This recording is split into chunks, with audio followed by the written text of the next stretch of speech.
یہ بیعت نہیں ہے۔ 128 آیت میں ہمارا چاہیے تھا 128 آیت جو نابالغ بچوں یا بچیوں کے بیاہ سے تعلق رکھنے والے امور تھے، ان کے تعلق میں نے یہ موقف پیش کیا تھا کہ لڑکیوں کو خواہ وہ نابالغی کی عمر ہی میں بیاہی جائیں، ان کو اختیار ہوتا ہے بلوغت پہ پہنچنے کے بعد کہ وہ اپنے ولی کے فیصلے کا انکار کریں یا اس کا اثبات کریں۔ اور اس حق کے تعلق میں جو اختلاف ہے، ایک صرف اختلاف یہ کیا جاتا ہے کہ بعض علماء کے نزدیک اگر والد نے بیٹی کا نکاح پڑھایا ہو تو وہ جائز رہے گا گویا کہ، اور اس سلسلے میں خیار بلوغ کا سوال نہیں رہے گا، لیکن اگر دوسرے ولیوں نے کیا ہو تو پھر خیار بلوغ کا سوال پیدا ہوگا۔ یہ بحث بھی پیش نظر رکھتے ہوئے میں نے ایک تو حضرت خلیفۃ المسیح ثانی رضی اللہ تعالیٰ عنہ کا اقتباس سامنے رکھا ہے، جس میں فقہ احمدیہ کا موقف اور جماعت کی طرف سے اس موقف کی وضاحت پیش کی گئی ہے۔ نیز اس موقف کی تائید میں جو احادیث ملتی ہیں ان کا بیان ہے۔ اس موقف کی تائید میں قرآن کریم کی کسی نص صریح سے براہ راست استنباط مشکل ہے، لیکن نصوص صریح کو پیش نظر رکھتے ہوئے حضرت صلی اللہ علیہ وسلم نے جو ارشادات فرمائے وہ دراصل نص صریح کا ہی مقام رکھتے ہیں، یعنی مرتبہ کے لحاظ سے نص صریح سے استنباط ہے، اس لیے ان کو محض حدیث کہہ کے رد نہیں کیا جا سکتا۔ تو نص صریح کا مقام نہ صحیح مگر نص صریح پر مبنی ارشادات کی حیثیت واجب التعمیل ہونے کے لحاظ سے بہت قوی ہے۔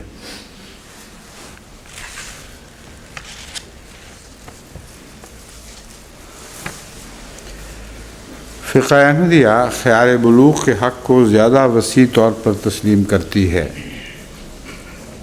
نابالغہ کا نکاح خواہ کسی نے کروایا ہو، یعنی باپ نے کروایا ہو یا کسی اور نے، بالغ ہونے کے بعد وہ اسے رد کر سکتی ہے۔ اس بارے میں حضرت خلیفۃ المسیح ثانی رضی اللہ تعالیٰ عنہ کا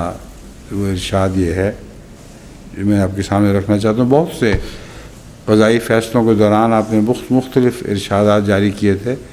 ان میں سے یہ جامع معنی ہے جو میں نے پسند کی ہے آپ کے سامنے رکھنے کے لیے۔ لڑکیوں کی شادی اس عمر میں جائز ہونی چاہیے، اس عمر میں جائز ہونی چاہیے جب کہ وہ اپنے نفع اور نقصان کو سمجھ سکیں، اور اسلامی حکم یہی ہے کہ شادی عورت کی رضامندی کے ساتھ ہونی چاہیے،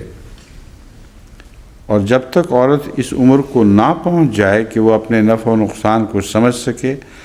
اس وقت تک اس کی رضامندی بالکل دھوکہ ہے۔ یعنی جب وہ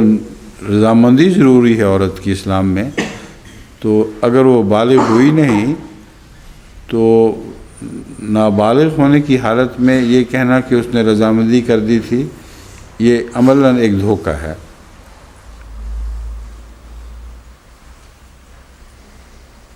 لیکن ہمارے مذہب نے اشد ضرورت کے وقت اس بات کی اجازت دی ہے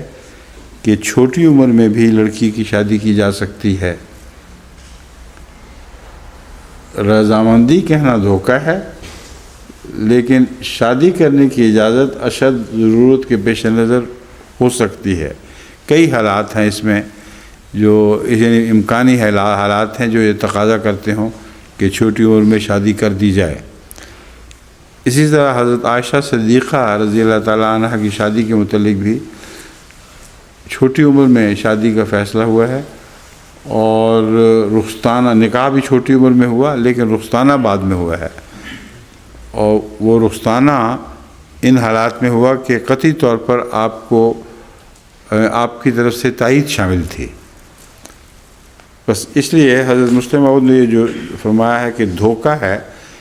یہ یہاں دھوکے سے مراد یہ نہیں ہے کہ یہ اس قسم کی ساری شادیاں دھوکہ ہیں۔ مراد یہ ہے کہ اگر کوئی شادی کرے اور یہ اس بات پر اصرار کرے کہ کسی مزید اختیار حاصل کرنے کی ضرورت نہیں کیونکہ اس نے منظوری دے دی تھی، تو بلوغت تک پہنچی نہیں، منظوری پہلے ہی دے دی، یہ بات کہنا دھوکہ ہے۔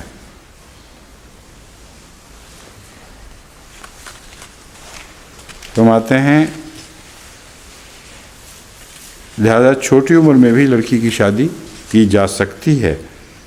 لیکن اس صورت میں لڑکی کو اختیار ہوگا کہ وہ بڑی ہو کر اگر اس شادی کو پسند نہیں کرتی تو مجسٹریٹ کے پاس درخواست دے کر اس نکاح کو فسخ کرائے۔ اب یہ مجسٹریٹ کے لفظ وہ دراصل یہاں قاضی پڑھنے چاہیے، کیونکہ جو رواج تھا پاکستان ہندوستان میں وہ مجسٹریٹ کا ہی لفظ ہوتا تھا استعمال، اور قاضی کے الگ فیصلے کو تسلیم نہیں کیا جاتا تھا۔ اس لیے مجسٹریٹ جب حضرت مسلم موعود فرماتے ہیں تو مراد ہے قاضی۔ قاضی کے پاس درخواست دے کر اس نکاح کو فسخ کرائے۔ عام طور پر باقی فقہائے اسلام اس بات کے قائل ہیں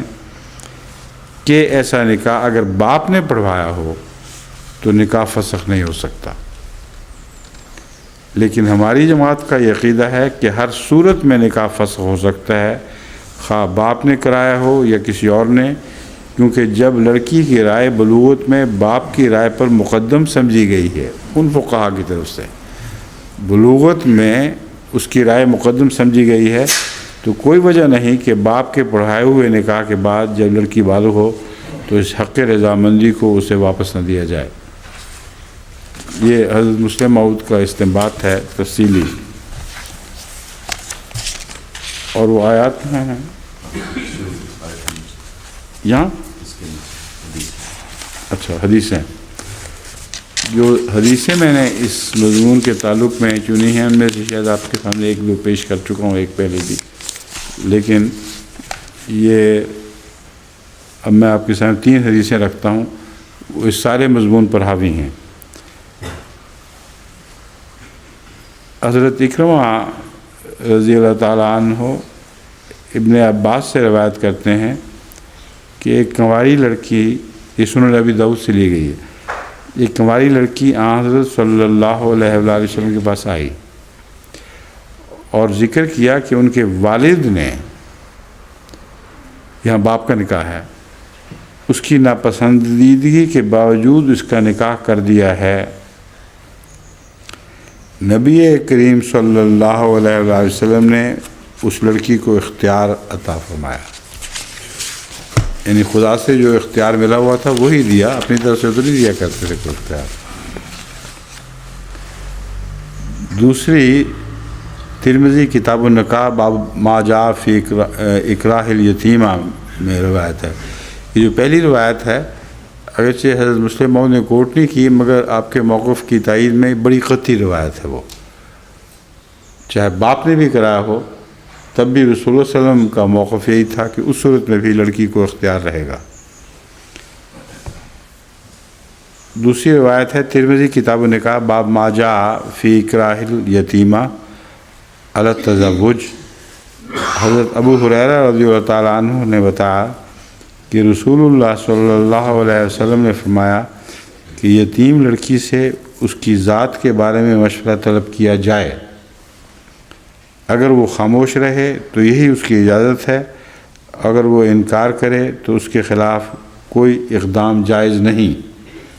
یہ مسئلہ پہلے بھی پیش ہو چکا ہے، یہ حدیث بھی پہلے پڑھ چکا ہوں۔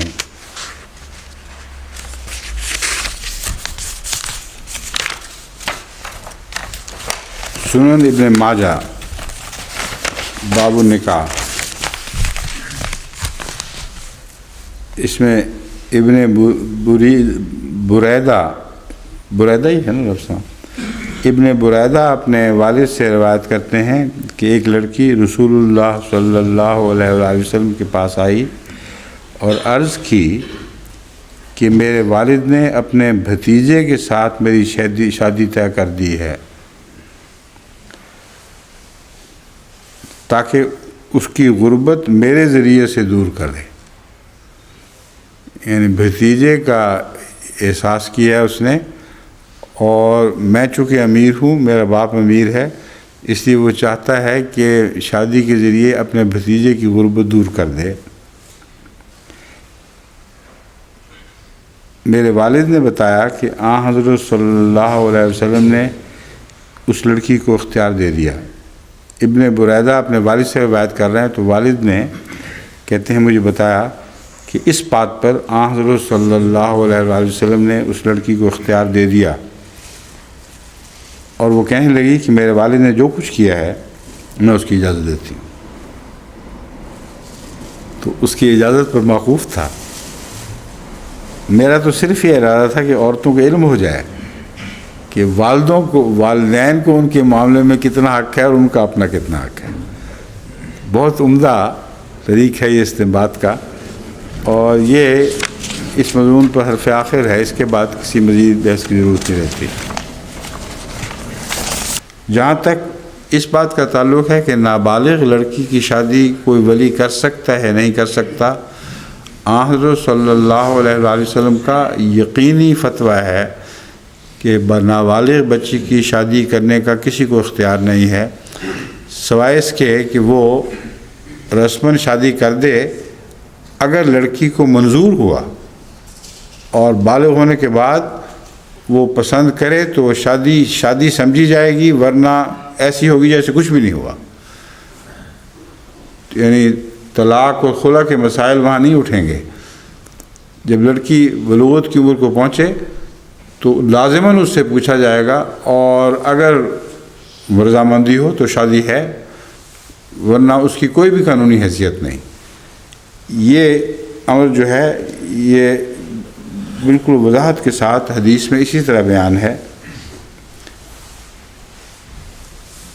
حضرت صلی اللہ علیہ وآلہ وسلم کا یہ قول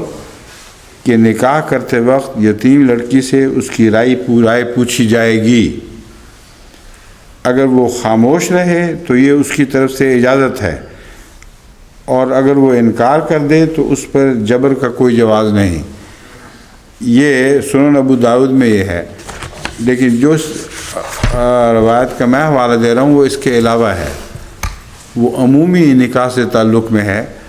وہ غالباً اگلی آیات میں کسی جگہ کسی اور حوالے سے وہ انشاءاللہ پیش ہو جائے گی. نکالی ہوئی ہے نا، مطلب